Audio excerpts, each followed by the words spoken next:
Hello सांग माने केमिति अछंती आशा करछि समस्ते बहुत भलरे थिबे।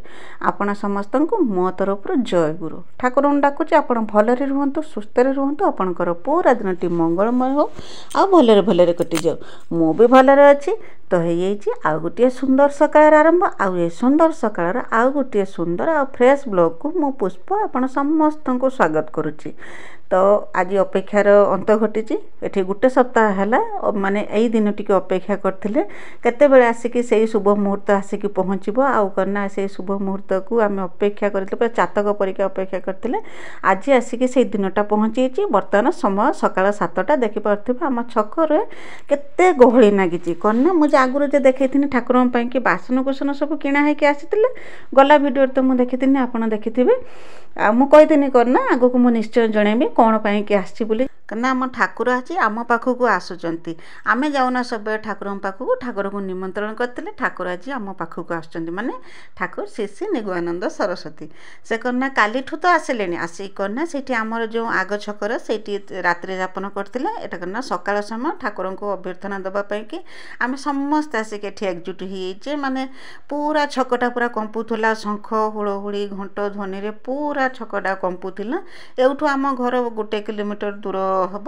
ये छकरू आम घर तो चलिकी चली जना भी पड़ानी रास्ता केरकम बुलिकी जीवा आसिया भितर रास्ताटा पूरा छोट हो जेटा 1 किलोमीटर थिला सेटा गुटे हाथ भलिया रास्ता नागुला माने एते उत्साह थिला ठाकुर आसिक पहुँचे बोलिकी ठाकुर को आम समस्ते पूरा चातक परीक्षा चाहिए रही केते ठाकुर आसिक पहुँचे आ से जो समय कहते ठीक 7:30 हम आसिक से पहुँची थे आम पाखे आसिक पहुँचते आमको दर्शन देते आ से मुहूर्तटा तो आपण को माने मु वर्णना कर पूरा गदगद हो उठते आम समस्ते पूरा आउ से मुहूर्त तो माने कौन कहमी पूरा भाव विहुल समय थिला से समयटा जे समय कि ठाकुर आसिक आम पाखे पहुँचते ठाकुर आज पाखु आसिक पहुँचले आना 1 मास रे आमर ये संघरे 1 मास रे से सेवा पूजा हम आ 1 मास पर कन्या सम्मिलन अच्छी आमर ये स्वर सम्मिलन अच्छी से समस्त को देखा देवे दर्शन दे सारापर जाकि से फेरी जीवे तांके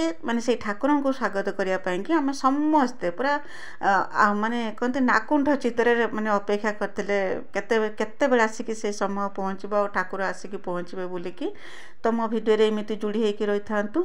आज भिडियोटी बहुत इंटरेस्टिंग हम आ मो भिडियो किसी भी जदि आपन को पसंद आसता तो मो चैनल को सब्सक्राइब करके भिडियो को लाइक टे करदे और छोट स्नेहमरा कमेंट मो लिखिदेवे जो मो भिडियो आपन को केमिति लगुच बोलिकी आ कहीं जदि नुआ करके देखुथे ना तो मो चैनल को आगे सब्सक्राइब कर दिनु जद्वारा कि मुझे जिते बेले भी वीडियो छाड़ी प्रथम ही आपण मो वीडियो को देखिपारे आ जिते पारे से मो वीडियो को टिके शेयर कर दिंतु तो मत भी टिके सपोर्ट हम से जे कुहुड़िया पागरे ना सकाल सकाल तो कुहुड़ी होता जे गाड़ी आसने ना आम समस्ते सेमती पूरा अनेक रही था काले ठाकुर गाड़ी हो ठाकुर आसुवे ये गाड़ी आसुव अंधारिया तो जना पड़ू था ना किए गाड़ीटा बोलिकी जना पड़ू था दूर देखाऊनी से कि समस्ते माने पूरा एक ध्यान ले ठाकुर को ध्यान करके आम अपेक्षा करके रही शेष आसिक से समय पहुँचीगला ठाकुर आसिक आम पाखे पहुँचीगले और से जो मुहूर्त जो आखिर जो लुह जो धार जो बही आसुए जो ठाकुर को देखला ठाकुर आखिरे आखि मिसेला से माने तार जो भाव आ भक्तिटा से माने प्रकाश करें एत सुंदर समय केते बेले से समय कटिगला ठाकुर आसिक सांगे सांगे आम समस्त को दर्शन दे कि आम पाखु चलिगले से मुहूर्त भाविला बेलू भारी कष्ट लगुच ठाकुर आसिक शेष ठाकुर आसिक अपेक्षार अंत घटी ठाकुर आसिक आम पाखे पहुँचते आ ठाकुर कि आम जहाँ सब व्यवस्था करते ठाकुर को धूप दीप फूल जहाँ जेरकम दबा कथा ठाकुर को आम देते अल्प स्वल्प सेमती तो ठाकुर को आम आउ कौन दे पार अल्प स्वल्प ठाकुर प्रसादर व्यवस्था करते ठाकुर टिके प्रसाद ग्रहण करते बेसी समय रही 10-15 मिनट हम से रही तार भितर समस्त को से दर्शन करते आम समस्ते जाकि ठाकुर दर्शन करते दर्शन कर सारापर करना से जाइए अन्य जगह को खाली आमर एमती करना रास्तार बहुत आड़े समस्ते करना भाई माने माँ माने ठाकुर को अपेक्षा करके रही रास्ता सारा ठाकुर समस्त एरकम टिके ଟିକେ ଦର୍ଶନ ଦେଇକି ଯାଇକି ପହଞ୍ଚୁଛୁ ଯେଇଠି ତାଙ୍କର ମାନେ ବାଲ୍ୟ ପ୍ରସାଦର ବ୍ୟବସ୍ଥା ହେଇଥିଲା ସେଇଠି ଯାଇକି ପହଞ୍ଚିବେ। ପହଞ୍ଚିକି କାରଣ ସେ ସକାଳୁ ପୁରୁ ବାହାରି ଆସିଲେନି ନା, ତାଙ୍କୁ ବି ଟିକେ ବିଶ୍ରାମ ଦରକାର। ବାଲ୍ୟ ପ୍ରସାଦ ଟିକେ ଖାଇବେ, ଖାଇକି କ'ଣ ନା ଟିକେ ସମୟ ବିଶ୍ରାମ ନେବେ। ବିଶ୍ରାମ ନେଇ ସାରିଲା ପରେ ଯାଇକିନା ସେ ବାହାରି ଯିବେ, ତାଙ୍କ ସଂଘକୁ ବାହାରି ଯିବେ। ଆଉ ସେ ଯିବେ ଯେଉଁ ତାଙ୍କ ପାଇଁକି ମାନେ ବହୁତ କିଛି ବ୍ୟବସ୍ଥା ହେଇଥିଲା। ତ ଆଗକୁ ନିଶ୍ଚୟ ଆପଣଙ୍କ ସାଙ୍ଗରେ ସେୟାର କରିବି। ମୋ ଦେଇକି ଯେତିକି ହିଁ ସମ୍ଭବ ହେଇଥିଲା ମୁଁ ସବୁ କିଛି ଆପଣଙ୍କ ସାଙ୍ଗରେ ସେୟାର କରିବାକୁ ଚେଷ୍ଟା କରିଛି। ବେଶୀ ନହେଲେ ବି ଅଳ୍ପ କିଛି ମୁଁ ତ ନିଶ୍ଚୟ ଆପଣଙ୍କ ସାଙ୍ଗରେ ସେୟାର କରିବି ଯେ ଠାକୁର କିଭଳି ଭାବରେ ଆସିଥିଲେ ଆଉ ଆମ ଦର୍ଶନ ଦେଇଥିଲେ। ସେଇ କଥା ମାନେ ମନରୁ ଭୁଲି ହେଉନି। ସେଇ ସମୟଟା ମାନେ ମନରୁ ବିଲକୁଲ ବି ଭୁଲି ହେଉନି ଯେ ଠାକୁରଙ୍କୁ ଯେଉଁ ଅପେକ୍ଷା କରିକି ଆସି ପହଞ୍ଚିଲେ ଆଉ ଠାକୁରଙ୍କ ଦର୍ଶନ କରିଥିଲେ। ଯେ ଠାକୁର ଆସିକି ପହଞ୍ଚିଲା ପରେ ଦେଖିପାରୁଥିବେ ଠାକୁରଙ୍କ ପାଇଁକି ଯାହା ସବୁ ବ୍ୟବସ୍ଥା କରାହେଇଥିଲା ଠାକୁରଙ୍କୁ ନେଇକି ଦେଇଥିଲେ, ସମର୍ପଣ କରିଥିଲେ। ଠାକୁର ବି କହନ୍ତି ନା ଠାକୁର ବି ଆମମାନଙ୍କୁ ବି ଦେଖୁଥିଲେ ଆଉ ଆମେ ବି ଠାକୁରଙ୍କୁ ଦେଖୁଥିଲେ। ସେ ତ ଆମ ସାଙ୍ଗରେ ସବୁବେଳେ ଅଛନ୍ତି। ଆମେ କ'ଣ କରୁଛେ ନ କରୁଛେ ସବୁ କିଛି ସେ ଦେଖୁଛନ୍ତି। ଦେଖିପାରୁଥିବେ ଠାକୁରଙ୍କ ସାଙ୍ଗରେ ଗୁରୁ ଭାଇମାନେ ଏରକମ ଗାଡ଼ିରେ ସବୁ ଆସିଛନ୍ତି। ସେମାନେ ବି ଓହ୍ଲେଇଥିଲେ। ଓହ୍ଲେଇକି ତାଙ୍କ ପାଇଁକି ବି ଟିକେ ଟିକେ ପ୍ରସାଦର ବ୍ୟବସ୍ଥା ହେଲା। ସେ ବି ଟିକେ ଟିକେ ପ୍ରସାଦ ପାଇଥିଲେ। ପ୍ରସାଦ ପାଇକି ସେମାନେ କ'ଣ ନା ବାହାରି ଯାଇଥିଲେ ତାଙ୍କ ଗନ୍ତବ୍ୟ ସ୍ଥଳକୁ। ସେରକମ ମଝି ରାସ୍ତାରେ ଆମ ଭଳିଆ ସେରକମ କେତେ ଗୁରୁ ଭାଇମାନେ ଅପେକ୍ଷା କରିଛନ୍ତି, ଭାଇମାନେ ମାଆମାନେ। ସେରକମ ମଝି ରାସ୍ତାରେ ଅଭ୍ୟର୍ଥନା ଠାକୁରଙ୍କୁ ଏରକମ ଅଭ୍ୟର୍ଥନା ଠାକୁର ସମସ୍ତଙ୍କୁ ସେରକମ 10 ମିନିଟ୍ 5 ମିନିଟ୍ ଲେଖା ଅଭ୍ୟର୍ଥନା ମାନେ ଦର୍ଶନ ଦେଇକି ଯାଇକି ପହଞ୍ଚିଲେ ତାଙ୍କ ଗନ୍ତବ୍ୟସ୍ଥଳରେ। ଆଉ ଆମର ଏଠି ସବୁ କାମ ସରିଗଲା ପରେ ସମସ୍ତେ ସେଇ ସମୟରେ କ'ଣ ନା ସକାଳେ ତ ଦେଖିପାରୁଥିଲେ ଅଳ୍ପ ଲୋକ ଥିଲେ। ଯେତେବେଳେ ଠାକୁରଙ୍କ ଆସିବା ସମୟ ହେଲା ମାନେ ବହୁତ ମାନେ ଭାଇମାନେ ମାଆମାନେ ସମସ୍ତେ ଆସିକି ପହଞ୍ଚିଲେ କେବଳ ସେଇ ଠାକୁରଙ୍କୁ ଦର୍ଶନ କରିବା ପାଇଁକି। ଦେଖିପାରୁଥିବେ କେତେ ଲୋକ ସମସ୍ତେ ଆସିକି ଏଠି ଏକଜୁଟ ହେଇଯାଇଛନ୍ତି ଠାକୁରଙ୍କୁ ଦର୍ଶନ ପାଇଁକି। ଆଉ ଏ ଯେଉଁ ସମୟ ସେ ସମୟ କଥା ତ ବର୍ଣ୍ଣନା କରିହେବନି। ଆପଣ ଯଦି ଜାଣିଛନ୍ତି ଠାକୁରଙ୍କ ବିଷୟରେ ମୋତେ ନିଶ୍ଚୟ କମେଣ୍ଟ କରିକି ଜଣାଇବେ। ଆଉ ଆପଣଙ୍କ ଆଡ଼େ ଠାକୁର ଯାଇଛନ୍ତି କି ନାହିଁ ନା ମୁଁ ଆପଣଙ୍କ କମେଣ୍ଟର ଅପେକ୍ଷାରେ ରହିନି। ଆପଣ ଠାକୁରଙ୍କ ଦର୍ଶନ କରିଛନ୍ତି କି ନାହିଁ ମୋତେ ନିଶ୍ଚୟ ଜଣାଇବେ। ତ ଠାକୁର ଏମିତି ଭାବରେ ଆମମାନଙ୍କୁ ଦର୍ଶନ ଦେଇକି ଯାଇଥିଲେ। ତାପରେ କ'ଣ ଏଠି ଠାକୁରଙ୍କ କାମ ସରିଲା ପରେ ଠାକୁର ତ ପଳେଇ ଯାଇଥିଲେ। ଆମେ ସମସ୍ତେ ସେଇଠି ଥିଲେ। ଯେରକମ ଆମର ତ ସମସ୍ତେ 2 ଜଣ ନଣନ୍ଦ ଆସିଥିଲେ, ଭାଣିଜୀ। ଆଗ ଦିନ ତ ନଣନ୍ଦ ଆସିଥିଲେ, ସାନ ନଣନ୍ଦ ଘର ପାଖରେ ଥିଲା, ବଡ଼ ନଣନ୍ଦ ମଝିଆ ନଣନ୍ଦ ଯେ ସେ କ'ଣ ନା ଘରକୁ ପଳେଇ ଯାଇଥିଲେ। କିନ୍ତୁ ସେ ସକାଳେ ଆସିକି 6:30 ବେଳକୁ ଆସିକି ପହଞ୍ଚିଯାଇଥିଲେ ସେଇ ଠାକୁରଙ୍କୁ ଦର୍ଶନ କରିବା ପାଇଁକି। ସେ ବି ଆସିକି ପହଞ୍ଚିଯାଇଥିଲେ। ଆଉ ଯେ ବଡ଼ ନଣନ୍ଦ ସେ କ'ଣ ନା ଯାଇକି ଠାକୁର ଯେଇଠି ମାନେ ବିଶ୍ରାମ ନେବେ, ବାଲ୍ୟ ପ୍ରସାଦ ଗ୍ରହଣ କରିବେ, ବିଶ୍ରାମ ନେବେ, ସେଇଠି ବଡ଼ ନଣନ୍ଦ ସେଇଠିକି ପଳେଇ ଯାଇଥିଲେ। ସେଠି ଯାଇକି ଅପେକ୍ଷା କରିଥିଲେ, ଠାକୁରଙ୍କୁ ଅପେକ୍ଷା କରିଥିଲେ। ଏମିତି ଭାବରେ ସମସ୍ତେ ଆମେ ଠାକୁରଙ୍କୁ ଅପେକ୍ଷା କରିକି ରହିଥିଲେ ଆଉ ଠାକୁରଙ୍କୁ ଦର୍ଶନ କରିଥିଲେ। ଛୁଆରୁ ବୁଢ଼ା ସମସ୍ତେ ଯାଇକି ଆମେ ସେଇଠି ପହଞ୍ଚି ଯାଇଥିଲେ ଖାସ୍ ଠାକୁରମାନଙ୍କ ପାଇଁକି। ଆଉ ଏଇଟା ଗୋଟେ ଏମିତି ସମୟ ଯେ ସମସ୍ତେ ଆମେ ଗୋଟେ ଜାଗାରେ ଏକଜୁଟ ହେଇଥିଲେ। ଆଉ ଯାକୁ ଦେଖି ତ ଆପଣଙ୍କୁ ନିଶ୍ଚୟ ଦେଖେଇମି କେରକମ ଭାବରେ ଠାକୁରକୁ ପ୍ରସେସନ କରିକି ଦିନିକି ଆସିଥିଲେ, ସଂଘକୁ ଦିନିକି ଆସିଥିଲେ ବୁଲିକି। ତାପରେ ଏଠି ସବୁ କାମ ସରିଲା ପରେ ଆମେ କ'ଣ ନା ଘରକୁ ପଳେଇ ଆସିଥିଲେ। ଗାଧୁଆ ପାଧୁଆ କାମ 4ଟା ରାତିରୁ ଉଠିକି ଗାଧୁଆ ପାଧୁଆ କାମ ସବୁ ସରେଇ ଦେଇଥିଲେ। ସେଇ ଠାକୁରଙ୍କୁ ଦର୍ଶନ କରିବା ପାଇଁ ରାତି ସାରା ନିଦ ନାହିଁ। ତ ମୁଁ ତ ଯାହା ଶୁଣିଥିଲି ବାବାଙ୍କୁ ରାତି ସାରା ନିଦ ନାହିଁ। ସେ କ'ଣ ନା ମୁନି ତ ଆପଣ ଜାଣିଛନ୍ତି ଆଗ ଦିନ ଆମେ ସମସ୍ତେ ମୁନିକି ଯାଇଥିଲେ ବୁଲିବା ପାଇଁକି। ଯେଉଁ ମକର ମେଳା ଆମର ଲାଗିଛି ସେଠିକି ବୁଲିବାକୁ ଯାଇଥିଲେ। ଆଉ ଆସିକି ପହଞ୍ଚିଲେ ସନ୍ଧ୍ୟା ସମୟରେ ଆସିକି ଘର ପାଖରେ ପହଞ୍ଚିଲେ। ସନ୍ଧ୍ୟା ସମୟରେ ଘର ପାଖରେ ପହଞ୍ଚିଲା ପରେ କ'ଣ ନା ତାପରେ ରାତିରେ ରୋଷେଇବାସ କରିକି ଖାଇଥିଲେ। କିନ୍ତୁ ବାବା ଘରକୁ ଆସିନଥିଲେ। ବାବା ଥିଲେ ଠାକୁରଙ୍କ ପାଖରେ ଥିଲେ, ଯେଇଠି ଆମର ଉତ୍ସବ ହେଉଥିଲା ସେଇଠି ଥିଲେ। ଠାକୁରଙ୍କ କାମ କାଲି ପାଇଁକି ଯେତିକି ସବୁ ଜିନିଷପତ୍ର ଦରକାର ଠାକୁରଙ୍କ ପାଖକୁ ଯିବ ସବୁ ଜିନିଷପତ୍ର ସେଠି ସବୁ ଯୋଗାଡ଼ ଯନ୍ତ୍ର କରିକି ପ୍ରସାଦ ସବୁ କିଛି କାମ ସରେଇକି ଆସିକି ବାବା ଘର ପାଖରେ ପହଞ୍ଚିଲା ବେଳକୁ 9ଟା ପାଖାପାଖି ରାତି ହେଇଥିଲା। ଆସିକି ପହଞ୍ଚିଲେ। ପହଞ୍ଚିକି ନା ଖିଆପିଆ କରି ଶୋଇଥିଲେ। ଆଉ ତାଙ୍କୁ ରାତି ସାରା ନିଦ ନାହିଁ। 3ଟା ରାତିରୁ ସେ ଉଠିଲେଣି। କେତେବେଳେ ରାତି ପାଇବ ସେ କ'ଣ ନା ଠାକୁରଙ୍କ ପାଖକୁ ଯିବେ। ଏଠି ବି କାମ ଅଛି ନା ଠାକୁରଙ୍କ ପାଇଁକି ସବୁ ଜିନିଷପତ୍ର ଯେ ସବୁ ଥିଲେ ତାକୁ ସବୁ ନେଇକି ଛକ ପାଖକୁ ଯିବେ, ଛକରେ ରଖିବେ। ଆଉ ଠାକୁରଙ୍କ ପାଇଁକି ଯେ ଯେଉଁ କୀର୍ତ୍ତନର ଯେଉଁ ବ୍ୟବସ୍ଥା ହେଇଥିଲା ଯେରକମ ମୃଦଙ୍ଗ, ଝାଞ୍ଜ ଆଉ ସବୁ ଯାହା ଯେରକମ ସବୁ କୀର୍ତ୍ତନ ପାଇଁକି ଯାହା ସବୁ ଜିନିଷ ଥିଲା ସବୁ ନେଇକି ଯିବାକୁ ହବ ବୋଲିକି ସେ 3ଟା ରାତିରୁ ଉଠିକି କ'ଣ ନା ବସିଛନ୍ତି। କେତେବେଳେ ରାତି ପାହିବ ଆଉ ସେ କ'ଣ ନା ଠାକୁରଙ୍କ ପାଇଁକି ମାନେ ସେବା କରିବା ପାଇଁକି ବାହାରି ଆସିବେ ବୋଲିକି। ତାଙ୍କୁ ତ ବିଲକୁଲ ବି ନିଦ ନାହିଁ।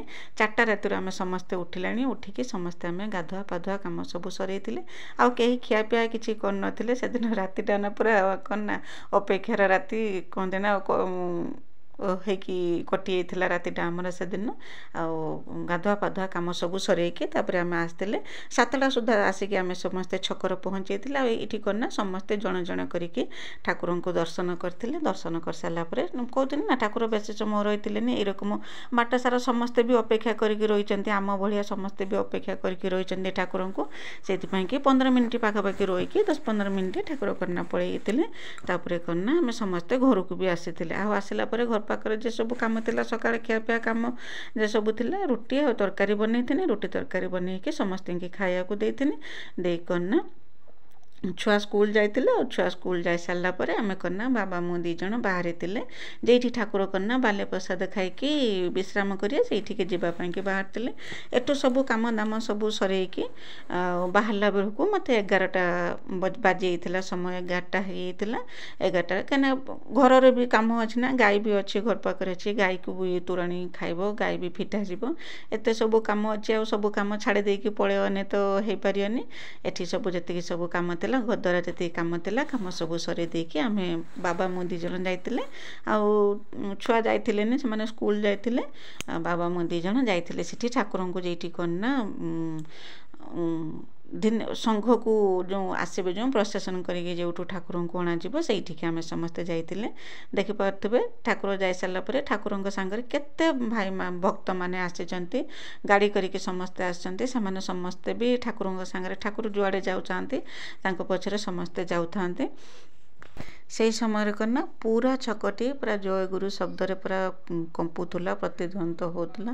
ଆଉ ଯେରକମ ମୋ କୀର୍ତ୍ତନରେ ପୁରା ଫାଟି ପଡ଼ୁଥିଲା, ଛକଟି ଫାଟି ପଡ଼ୁଥିଲା। ସମସ୍ତେ ଯାଇସାରିଲା ପରେ ଆମେ ଘରକୁ ପଳେଇ ଆସିଥିଲେ। ମୁଁ କହୁଥିଲି ନା 1 କିଲୋମିଟର ରାସ୍ତା ପୁରା ଗୋଟେ ହାତ ଭଳିଆ ଲାଗୁଥିଲା। କେତେବେଳେ ଯେ ସମୟ ମାନେ ବାଟ ସରିଗଲା ଜଣା ବି ପଡ଼ିଲେନି। ଯେତେବେଳେ ମୋ ଯାଆ, ମୁଁ ଆଉ ମୋ ନଣନ୍ଦ ସମସ୍ତେ ଚାଲି ଚାଲିକି ଆସୁଥିଲେ, ଆମେ କଥା ହେଇକି ଆସୁଥିଲେ, ଠାକୁରଙ୍କ କଥା ହେଇକି ଆସିକି ଘର ପହଞ୍ଚିଲା ବେଳକୁ ମୁଁ ତ ଜାଣି ବି ପାଇଲିନି ରାସ୍ତା କେତେବେଳେ ସରିଗଲା। ମାନେ ଏରକମ ଗୋଟେ ମାନେ ମନର ଗୋଟେ ଆଗ୍ରହ ଥିଲା ଠାକୁରଙ୍କୁ ଦର୍ଶନ କରିବା ପାଇଁକି। ତ ଯାହା ହଉ ଠାକୁର ତ ମାସେ ଗୋଟେ ଏଇଠି ଆମର ରହିବେ, ଆମ ସଙ୍ଗରେ ରହିବେ। ରହିକି ତାପରେ କନା ମାସେ ପରେ ଠାକୁରଙ୍କର ଉତ୍ସବ ଅଛି। ଉତ୍ସବ ସରିଲା ପରେ ଯାଇକି ଠାକୁର କନା ଫେରିଯିବେ। ତ ଆଶା କରୁଛି ମୋ ଭିଡ଼ିଓଟି ଆପଣଙ୍କୁ ପସନ୍ଦ ଆସୁଥିବ ବୋଲିକି। ଆଜିର ଭିଡ଼ିଓରେ କନା କିଛି ନାହିଁ, କେବଳ ଠାକୁରଙ୍କ କଥା ହିଁ ଅଛି। ଆଉ ରୋଷେଇବାସ ଭଲ ମନ୍ଦ କିଛି ନାହିଁ, କାହିଁକିନା ଏଠି କାମ ସରିଲା ପରେ ମୁଁ କହୁଥିଲି ନା ଛୁଆ ସ୍କୁଲ ଯାଇସାରିଲା ପରେ ଆମେ ବାବା ମୁଁ 2 ଜଣ ଯାଇଥିଲେ, ଯେଇଠି ମାନେ ଠାକୁରଙ୍କୁ ପ୍ରସେସନ୍ କରିକି ସଂଘକୁ ଅଣାଯିବ। ଠାକୁର ଖାଇକି ବିଶ୍ରାମ ନେଇଥିଲେ। ବିଶ୍ରାମ ନେଲା ଭିତରେ ଏସବୁର ବ୍ୟବସ୍ଥା ସେଠି କରାହେଇଥିଲା। ଏଠି ଶହ ତ ନୁହେଁ, ହଜାର ଲୋକଙ୍କର ସମାଗମ ହେଇଥିଲା। ଖିଆପିଆ ସବୁର ତ ବ୍ୟବସ୍ଥା ଥିଲା, ସେଇଠି ଥିଲା। ଠାକୁର ଖାଇକି ବି ସେଠି ମାନେ ଟିକେ ସମୟ ରେଷ୍ଟ ନେଇଥିଲେ। ତାପରେ କନା ଠାକୁର ବାହାରିଥିଲେ, ଠାକୁରଙ୍କୁ ରଥରେ ବସେଇକି ଘିନିକି ଆସୁଥିଲେ। ଆଉ ସେ ଯେଉଁ ମନୋରମ ଦୃଶ୍ୟ ଦେଖିଲେ ଆତ୍ମବିଭୋର ହେଇଯାଏ ପୁରାପୁରି। ମାନେ ସେଠି ଧନୀ ଗରିବ କାହାରି କିଛି ଜଣା ପଡ଼େନି, ସମସ୍ତେ ଭାବ ଭକ୍ତିରେ ମଜିକି କୀର୍ତ୍ତନ କରିକି ନାଚିକି ଠାକୁରଙ୍କ ପ୍ରସେସନରେ ଘିନିକି ଆସୁଥିଲେ। ଦେଖିପାରୁଥିବେ ମୋ ବଡ଼ ନଣନ୍ଦ, ଆଗରୁ ତ ଆକୁ ଦେଖିଛନ୍ତି ଆପଣ ମୋ ଭିଡ଼ିଓରେ, ବଡ଼ ନଣନ୍ଦ, ଇଏ ଭାଣିଜୀ, ସମସ୍ତେ ମଝିଆ ଭାଣିଜୀ ସମସ୍ତେ ସେଇଠି ଥିଲେ। ସେମାନେ ସେଠିକି ପଳେଇଥିଲେ, ଆମେ ଗଲାବେଳକୁ ସେମାନେ ଠାକୁରଙ୍କ ପାଖରେ ହେଇକି ମାନେ ଠାକୁରଙ୍କ ପ୍ରସେସନରେ ଆସୁଥିଲେ। ଆମେ ଯାଇକି ପହଞ୍ଚିଛେ ସେଇ ସମୟରେ ଠାକୁର କନା ପ୍ରସେସନରେ ବାହାରିଲେ, ଯେ ବାଲ୍ୟପ୍ରସାଦ ଖାଇକି ବିଶ୍ରାମ ନେଇଥିଲେ। ବିଶ୍ରାମ ନେଇକି ଠାକୁର ବାହାରିଥିଲେ। ଦେଖିପାରୁଥିବେ କେତେ ଲୋକ, ହଜାର ଲୋକ ସେଠି ସମାଗମ ହେଇଥିଲେ। ଆଉ ଏ ଦୃଶ୍ୟ ତ ମୁଁ ଜୀବନରେ କେବେ ବି ଦେଖିଥିଲିନି, ଏତେ ପ୍ରଥମ ଥର କରିକି ଦେଖିନି। ଆଉ ଯଦି ଠାକୁରଙ୍କ ଆଶୀର୍ବାଦ ଥାଏ ତ ଆଗକୁ ଦେଖିମି କି ନାହିଁ ସେ କଥା ବି ମୁଁ କହିପାରୁନି। ମୁଁ ପ୍ରଥମ ଥର ପାଇଁକି ଏ ଦୃଶ୍ୟ ଦେଖିନି, ଦେଖିକି ପୁରା ଆତ୍ମବିଭୋର ହେଲା। ଏତେ ସୁନ୍ଦର ଲାଗୁଥିଲା ସେ ପରିବେଶ ଯେ 4-5 କିଲୋମିଟର ହେବ କେରକମ ଚାଲି ଚାଲିକି କାଟିଦେଲେ ଆମେ, ସେଇଟା ବି ମୁଁ ଜାଣିନି। ଯେତେବେଳେ ସକାଳେ ସନ୍ଧ୍ୟା ସମୟରେ ଆସି ଘର ପାଖରେ ପହଞ୍ଚିନି, ସେତେବେଳେ ମୁଁ ଜାଣିତେ ପାଇନି ଯେ ମୋ ପାଦର ଫୁଟୁକା ହେଇଯାଇଛି। ଯେ ଚପଲ ମାଣ୍ଡିକି ଯେ ଚାଲୁଥିଲେ ପାଦର ଫୁଟୁକା ହେଇଯାଇଛି। ଆଉ କ'ଣ ନା ପାଦ ଏତେ ବଥା କରିଛି ଯେ ଚାଲି ବି ହେଉଥିଲାନି। ଆସିକି ଘର ପାଖରେ ପହଞ୍ଚିଲା ବେଳକୁ ରାସ୍ତା କେତେବେଳେ ଯେ ସରିଯାଇଥିଲା। ସକାଳଠୁ ମାନେ ଦିନ 11ଟା ପାଖାପାଖି ହେବ ଆରମ୍ଭ ହେଇଥିଲା, ଠାକୁରଙ୍କ ଯାତ୍ରା ଆରମ୍ଭ ହେଇଥିଲା। ଆସିକି ପହଞ୍ଚିଲା ବେଳକୁ 2ଟା ବାଜିଯାଇଥିଲା। ସେତିକି ସମୟ ଆମେ ସମସ୍ତେ ଚାଲିଥିଲେ, ଠାକୁରଙ୍କ ଯେଉଁ ଯାତ୍ରାରେ ଯୋଗ ଦେଇଥିଲେ। ବାବା ଦେଖିପାରୁଥିବେ କେରକମ ସମସ୍ତଙ୍କର ଭିଡ଼ିଓ କରୁଥିଲେ। ମୁଁ ବି ତ ଭିଡ଼ିଓ କରୁଥିନି, ଆଉ ଭିଡ଼ିଓ କରିକି ସମସ୍ତଙ୍କୁ ବି ଦେଖାଉଥିନି, ଦେଖ ଠାକୁର କେରକମ ଆମର ଏଇରକମ ଯାତ୍ରା କରିକି ଆସୁଛନ୍ତି। ସମସ୍ତେ କେରକମ যাত্রার যোগ দিয়েছেন মানে এরকম কিছু যে নাচ গীত थिला जो पुराना नाच गीत सबू होता जेरकम कि शेंड नढ़ेठू आरंभ करिकी जे घोड़ा नाच आउ कन्या बग नाच ता संगर मृदंग घंट जेते प्रकार नृत्य अच्छी जे सब पारंपरिक नृत्य सबू होता ठाकुर सामने होता ठाकुर कन्या झुमी झुमिकी रथरे बसिक आसुले समस्ते ठाकुर रथ को टाणी टाणिकी धिनिकी आसते से जो दृश्य मुझे जो भॉइस दूसरी आपण सागे कथा होची कहला बेलू कन्या मोर आखिर पानी बाहरी आसत सुंदर से दृश्य थिला पूरा मन लुभा थिला मन मुग्धकर दृश्य थिला आज भिडियो आज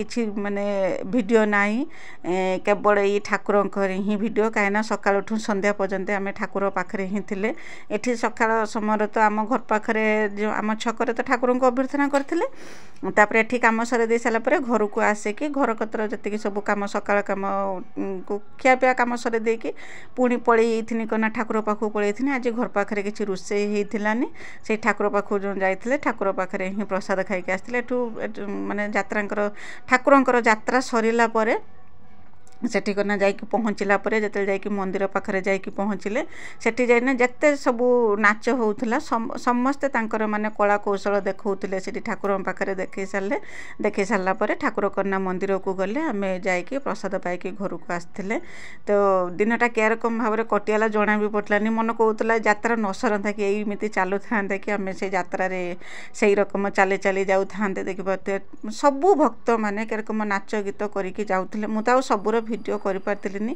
जे किछि मु करिथिनी आ किछि बाबा करथिले काना एते भिडियो भितर जो एते आनंद नागुथला जे भिडियो कोन खाली नाच गीत करिकी ही जीवा पई की इच्छा होथला देखते केते लोक कई रकम किए घंटा धरिकी जाऊे शंख मारिकी तो किए हुल हुल देउची एमिति करिकी समस्ते माने बाटटा के रकम कटिगला किछि जना भी पड़लानी तापर कन्ना आसिके आमे पहुँचेइथिले संघ पाखरे आसिकी पहुँचेइते देखि पड़थिबे ठाकुरंक मंदिर एइटी आसिकी पहुँचेइथिले एइटी पहुँचला परे जतिकी सब नृत्य होउतला समस्ते कन्ना तांक नृत्य एइटी देखैथिले समस्ते आमे एइटी तांक नृत्य उपभोग करथिले उपभोग कर साला परे जाइथिले कन्ना भितर को जाइथिले ठाकुर भी भितर को जाइथिले आमे समस्ते जाइथिले प्रसाद पाइकी घर को आसते घर आसिक पहुँचला बेलू आमको संध्या बाजी जाता तो आज दिनटी तो मोर एमती भाव में कटिगला आज दिन सारा केवल ही ठाकुर दर्शन और ठाकुर शोभा यात्रार भिडियो तो आपन को केमिति लागला मते कमेंट करके निश्चय जनइबे दिनटी आज एमती देखिपे कई रकम यहाँ करना बाघ नृत्य थिला आगुरी तो जोड़ी शंखर माने नृत्य होता तार भिडियो मु अल्प टिके करी जोड़ी शंख सरला एबे करना बाघ नृत्य होता तापर आउ जे माने सब आसीथिले समस्ते तांको नृत्य एठी देखै सारिके तापर समस्ते तांको जागा को फेरी आइथिले आज भिडियोटी केवल ठाकुर भाव भक्ति भरा भिडियोटी आज तो आगु को तो निश्चय मु जो काम दाम करछि काम दामर भिडियो तो मु निश्चय आपनक संगरे आनिमी आगु तो 2 वर्ष हैला मु भिडियो करछि सब बेले सही भिडियो आपन को देखौछि आज किछि अलगा प्रकार भिडियो आपनक पई कि आनिछि तो मते कमेंट करके जणेबे भिडियो केमिति लागला बोली कि तो यदि भिडियो भल लागि तो मते कमेंट करके निश्चय जणेबे आ करना चैनल सब्सक्राइब कर देबे आ आपनक आडे ठाकुर श्री श्री निगमानंद को आपन जानिचंती कि नाही आ तांकर विषय कौन सब जानते आपण आड़े से एमती सम्मिलन होची कि नहीं मत कमेंट करके निश्चय जनइबे तो आज रोचे देखा आसंता काली नुआ आउटे फ्रेश ब्लॉग रे से पर्यंत बाय बाय जय गुरु।